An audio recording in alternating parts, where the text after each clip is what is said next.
Hey everyone, my name is David Rao, and I'm the music teacher who blogs at makemomentsmatter.org. You can also find my ideas on Facebook, Pinterest, Instagram, Patreon, a variety of places when you search for my name, David Rao, or Make Moments Matter. I'm excited tonight to share a story that I'm doing, with a song I'm doing with my kindergartners called Black Snake. You might have used it before, but I'm going to share the song, how I teach it. I'm going to talk about the game that I use with it, and also how you can incorporate some instruments and steady beat. That's in just a second after my housekeeping stuff. Okay, so a couple quick things. If you want to see any resources, if you want to see the written notation, all the stuff that goes along with this lesson, I have a page on my blog dedicated to all those links. I call that the links page. You can find all the stuff there. Or you can just click the bottom of wherever you're watching, listen to this. There should be a direct link there. Or you can go to makemomentsmatter.org and click the video tab. That'll take you there. Also, if you want to do some workshops with me in person, I'm going to be in Forney, Texas at Forney ISD on April 26th. It's a free workshop. You just have to sign up. It's free because of Forney ISD Fine Arts Department and West Music. So there's a link to that on links page if you want to sign up for a free workshop in Texas. Also, I'm teaching levels this summer, and there are so many great levels happening around the country this summer. If you want to take level 1, 2, or 3, you can do that with me in Orlando. I'm teaching level 1. Level 2 just opened up a few spots. It was closed, but now there's a couple open spots. So come join us in Orlando for level 2. You could go to Disney in between the new Epic Universe. Oh my gosh, Universal new park. It's open. You can go not on the weeknights. You'll probably have homework, but you can go on the weekend. It's going to be a super great time. If you're interested, you send me an email or go email cfoclevels@gmail.com if you want to learn about something for level 2 or the University of Missouri St. Louis. There are spots still available in level 1. You can come and join. That's going to be super fun too, both the summer or just anywhere. Find your local ORF chapter. Find your local ORF levels summer course. It's totally worth it. You're going to be so happy that you did it. It changed my life and my teaching, and that's why now I teach levels in the summer, because I feel like it is so important and impactful. So check it out. If nothing else, go look and see where your closest one is and see like what's included, what's involved. Okay, last thing. You're probably gonna be jealous of my cool new swag. I have this cool new t-shirt, this silly goose t-shirt. And yes, there are 3 geese, one holding an ukulele and one holding mallets and one with headphones, little music notes. And it is hilarious. And I now call my kids, I call them a silly goose, and they think that's ridiculously funny. I don't know why they think it's so funny, but they think it's really funny. And so I'm like, "Ah, you silly little goose." They're like, "Man, don't call me a silly goose." So this t-shirt is going to go over great with them. I have not yet worn it to school, and I'm very excited to do so. But anyway, it's from Musically Minted, and if you want to go see it, they have some cool new spring stuff. I put a link on my links page, but you can go and find it and be a silly goose just like me. They also make this in kid sizes, apparently. So I'm not a kid size. This is the adult size, but super fun stuff for spring. Go check it out on the links page. Okay, so I want to share a song called Black Snake today and how I teach it, the teaching process, like where I start, how I use a story, and then all the stuff that's involved. I do this with kindergarten, but I think you can do it with first grade, second grade. It depends on what you want to do. This is the time of year for me in kindergarten where we're starting to do like more games, more like singing games, more playing games, because they have now gotten more of a handle on steady beat, on their singing voice. They're much more able to work together and actually do things together and be in control of their bodies and control of themselves. I say this, and literally a student within the first 5 like had walked in the door, and we just made our circle and grabbed hands, raised her hand to like do the bathroom signal, and I was like, "You just wet your okay. Just go to the nurse. Go to the nurse." She had just had an accident, and I was like, "You didn't even make it in the door. Didn't ask." And okay, so anyway, so I say like they have more control of themselves and their body, and that is true. But we're still working on it. It's a work in progress. Anyway, so this song fits in just perfectly because it integrates singing voice, it integrates using instruments, playing a steady beat, and doing a circle game. So it is a win-win-win and a super fun song. So in case you don't know the song goes, black snake, where are you hiding? Black snake, where are you hiding? Black snake, where are you hiding? Don't you bite me. It's a super fun little song, super easy. And I just start with kids and I say, okay, you guys, I'm going to need your help looking because, well, I've got a song about a snake, but I have not been able to find him. I have been looking for him all day and I can't find him. Hold on, let me sing my song and maybe you guys can help me look. Black snake, where are you hiding? Black snake, where are you hiding? Black snake, where are you hiding? Don't you bite me. And so with the kids, like I say, like I pretend like I'm looking around and I go, okay, just do teachers have animals in their room most of the time? They're like, no. Do you think I would bring a snake in here? And they were like, no. I'm like, no, I would not. So is this a serious song or are we being a little silly? And they're like, we're being silly. Yes, we're being silly on purpose. Okay, so I do not actually have a snake in here, but we're pretending. We're pretending. Okay, so when we do this, then I don't like stop and I don't like teach it to them. I just like sing the song multiple times. It's only 2 phrases. Black snake, where are you hiding? There's that little snippet which you do 3 times in a row, exactly the same, no deviation, melody or rhythm or anything. And then don't you bite me. There are only 2 parts for them to learn, right? So I don't spend time saying like, repeat after me. I just like, we sing it. And I sing it and we do it. So I like look around, like have them pretending to look like going around the room and I sing it. And after I get to the don't you bite me, I go, oh my goodness, I thought I saw the black snake. You see right over there? And I point to something in the room. Usually it's like a black electrical cord or the like legs of a stool or the strap of my ukulele is black or something. And I used to point to something where I'm like, it looks similar to like a snake, a coiled snake or a snake sort of a shape, or it's black and sort of long or whatever. And so I point to things and then I start asking them, what do you see that could look like a black snake?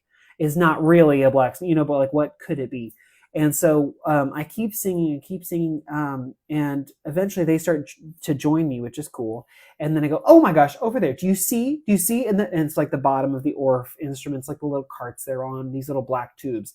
I thought it was the snake, but it wasn't. It wasn't, because there's not really a snake. But I thought it could have been the snake, right? Okay. So then, what else could it be? So we're going through looking for things. Eventually, the kids sing and I say like, okay, and we like walk around looking for the snake and they all like point to things that are snake-like or whatever. And I say, okay, if there really were a snake, right, we would evacuate. We would call the exterminator. We would have somebody looking. Mrs. Fulcher, our principal, would be in here looking for that snake. Is there really a snake? No. But just in case, let's go looking. And remember, don't touch anything because, what if there's a snake and there's not a snake in there? We're being silly. But so I just keep reiterating, like, there's not actually a wild animal in here, right?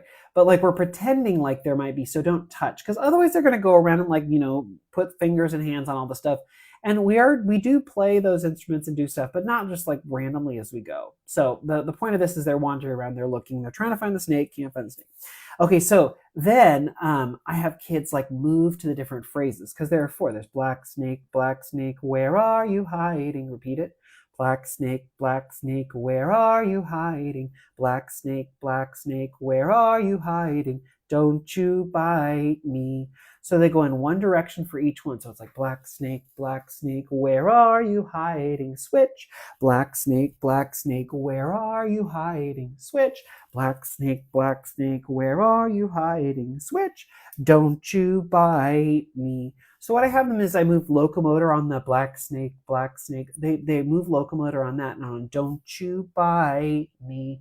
They stay stationary, but they like look around. So then they have a good sense of like, what are those phrases, right? Like move, turn, move. And so we repeat that a couple different times, explore what that's like to move around and to get like different kinds of movement, locomotor and non-locomotor. And we move to the phrases. Then if we want, we stop and we just pat the steady beat, right? So black snake, where are you hiding? Black snake, where are you hiding? Black snake, where are you hiding? Don't you bite me. And we've done so much steady beat that like maybe we'll pat it on our knees, maybe we'll pat it somewhere else on the body, maybe we'll tap it on the floor, maybe we'll walk to the steady beat, and so we try it in a bunch of different ways, every time being like, pointing to something, it could be the snake or whatever, to try it. So eventually, once they know the song well enough, usually that we end a day just doing that, moving, exploring, and so that by the end of the time they know the song. It's just one snippet of a much larger lesson, right? But usually we just end that day. The next time when we come back, we play this, we sing the song, we play through looking for a snake. And then I say, you know what? I've got a snake right here. Do you want to see it? And they're like, a real snake? I'm like, I think so. And they're like, what do you mean you think so? And I go, here, look. And I hold out an egg. It's an egg shaker, obviously. But you can hear. And I go, I think it's a rattlesnake, because listen, I'm pretty sure, because don't snakes come from eggs? And they're like, some of my kindergartners are like, yes.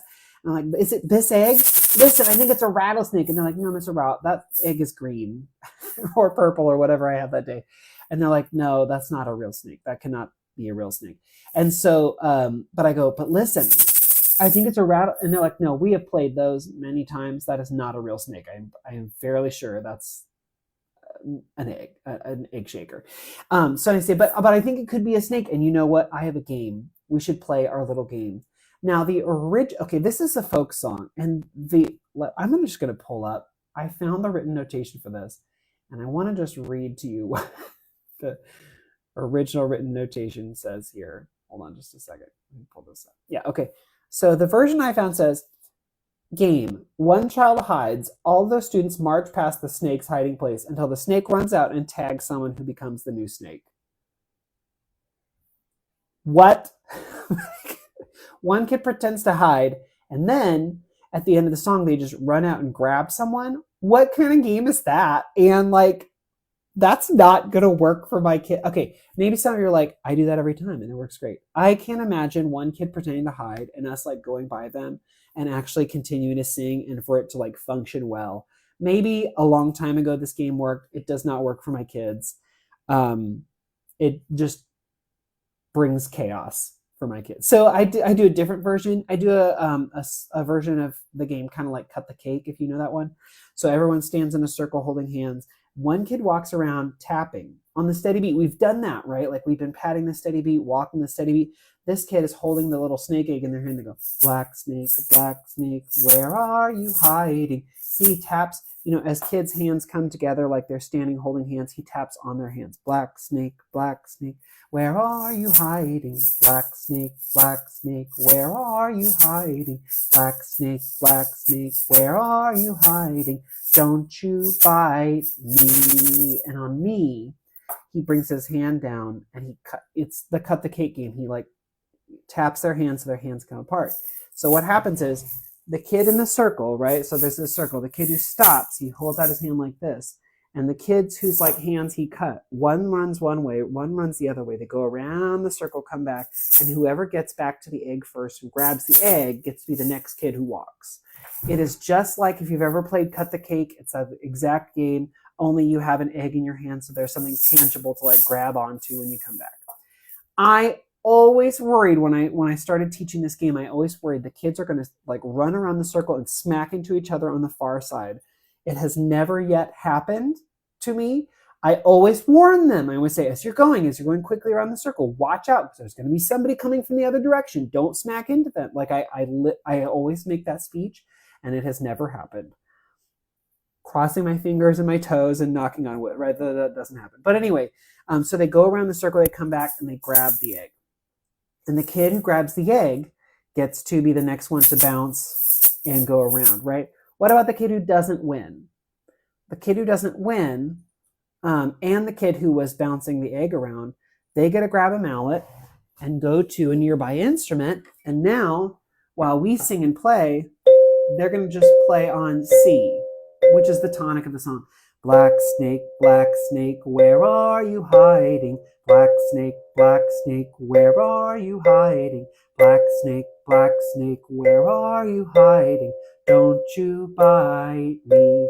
Right, so like that's that they're just tapping on the tonic of the the song, which is great, and they're just getting that good practice doing the steady beat on just one bar, the biggest bar, the bar on the end, so it's less tricky to mess up or hit the wrong thing. You could take off other bars, but since it's the biggest bar and it's on the end, I don't. And kids don't have a lot of trouble with that. Usually I do this with a bass xylophone. You can do it with an alto xylophone. You can do it with something else if you wanted to. But I have them on rolling carts, so I just roll over a bass xylophone so the kid can stand right there. I can reach over and grab their hand and help, or play a mallet right next to them if that'll help them. And then the game sort of plays out as we are tapping the steady beat. Now, another thought is if you have a contrabass bar, that might be fun for kids to do too, because then they could grab the super huge mallet and they could tap along.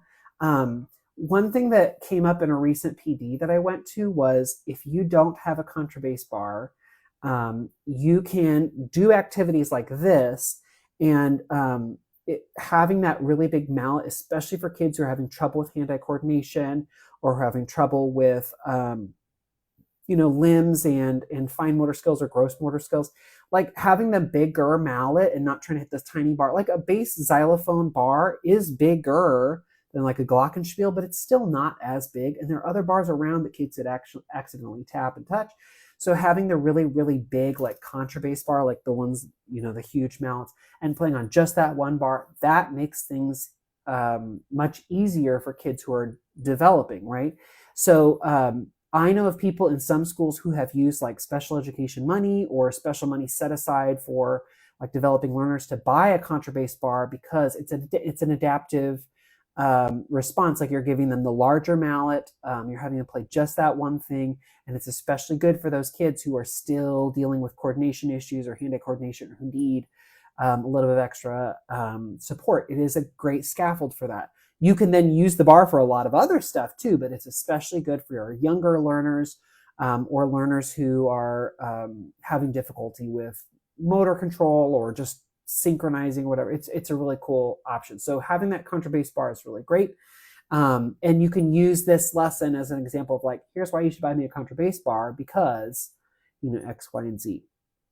Okay, so the kids go, and then one kid is going around tapping and playing it's the chooser for the cut the cake game, and the other kids move to the bass xylophone or contrabass bar or whatever you're going to have them do, and then you keep rotating. So kids move from the instrument back to the game, from the game to the instrument, and then the kid who doesn't win the race around the circle feels just fine because they're going to go and play an instrument, right? So it's like a fun way to rotate through. Kids don't mind playing or not playing. You have to figure out like, how are you going to make sure that every kid gets to play the instrument? Because sometimes just like luck of the draw, the way the egg kid moves, they don't always get to every kid for the black snake game. So how are you going to get to do that? So usually I figure out some sort of rotation or special thing where I can make sure that everybody gets to go through and play on the instrument, or I just start pulling kids and go, come play the bar. I got another one. I pulled another one. Come play this extra instrument.